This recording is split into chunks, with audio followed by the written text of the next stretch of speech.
اسی کانٹیکسٹ میں تو میں نے آپ کو فتویٰ بتایا تھا نا اعلیٰ حضرت کا، احکام شریعت کے اندر اور ملفوظات اعلیٰ حضرت کی پہلی جلد تو خود اعلیٰ حضرت نے پڑھی ہوئی ہے، لہٰذا کوئی یہ کہہ نہیں سکتا کہ ان کے بیٹے نے اپنی طرف سے گپیں ان کی طرف منسوب کر دی ہیں۔ ملفوظات اعلیٰ حضرت کے اندر ان سے 3 سوال ہوئے ہیں۔ پہلا سوال ہوا ہے کہ یہ جو وہابی ہیں، دیوبندی اور اہل حدیث، ان کو کمبائنڈ وہابی کہتے ہیں۔ تو وہابی اگر نماز پڑھا رہا ہو تو ہم ان کے پیچھے نماز پڑھیں یا الگ سے پڑھیں؟ تو ان کا کہ وہابیوں کی تو اپنی نماز نہیں ہوتی ہے، تو ان کے پیچھے کہاں سے نماز ہوگی؟ نہ ان کی نماز ہے، نہ جماعت ہے۔ پھر پوچھا گیا کہ وہابیوں کی مسجد یعنی دیوبند اور اہل حدیث کی مسجد، ان کی مسجدیں تو عام گھروں کی طرح ہیں، یہ تو مسجدیں ہیں ہی نہیں ہیں۔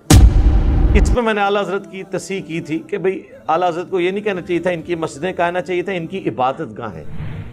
یہ عبادت گاہیں لفظ استعمال کرتے ہیں، ظاہر ہے ایک دوسرے کے فرقے کو مسجد نہیں کہہ سکتے۔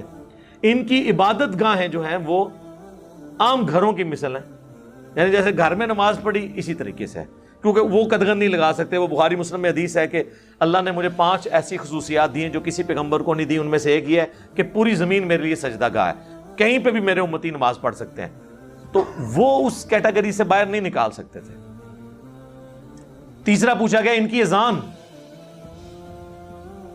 تو انہوں نے کہا کہ نماز اور جماعت کی طرح ان کی اذان بھی باطل ہے، البتہ اللہ کا نام آ جائے تو آپ عز و جل یا جل جلالہ اور نبی علیہ السلام کے مبارک نام پہ صلی اللہ علیہ وآلہ وسلم کہہ لیں، باقی ان کی اذان بھی اذان نہیں ہے۔ اور بقول ہمارے خادم رضوی صاحب رحمہ اللہ تعالی، انہیں کہا چھڑو وہابیاں دی کیڑی اذان ہے، یہ تے سوراں دے سور نے۔ یہ جاندے جاندے اتنا بڑا، جس طرح ہیروشیما اور ناگاساکی پہ جب ایٹم بم پھینکا گیا تھا نا، تو جاپان کے جہاز تو سمندری سفر میں، پیسیفک اوشن میں، اٹلانٹک میں کس طرح چڑھ دوڑے تھے اپنے مخالفین کے خلاف، امریکہ کے خلاف، لیکن 2 ایٹم بم گرنے سے جاپان جنگ ہار گیا۔ یہ ایک ایٹم بم جو گرایا ہے نا خادم رضوی صاحب نے، چھڑ دو وہابیاں دی کیڑی گل ہے، انہاں دی اذان دا کی احترام، یہ تے سوراں دے سور، ان کی اذان کا کیا احترام، یہ تو سوروں کے سور ہیں۔ جیسے سور یعنی خنزیر بدترین جانور ہے، اس طرح انسانوں میں یعنی سوروں کے اندر سب سے بدترین یہ ہے بقول ان کے۔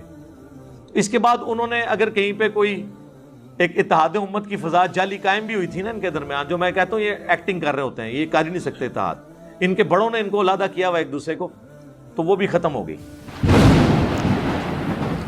اسی طریقے سے سارے تو نماز سب کے پیچھے پڑھیں جی۔ یہ سوال ایسا تھا کہ جو متقاضی تھا میں اس پہ تفصیلی بولتا، اس لیے میں نے ہر اینگل سے کوشش کی ہے۔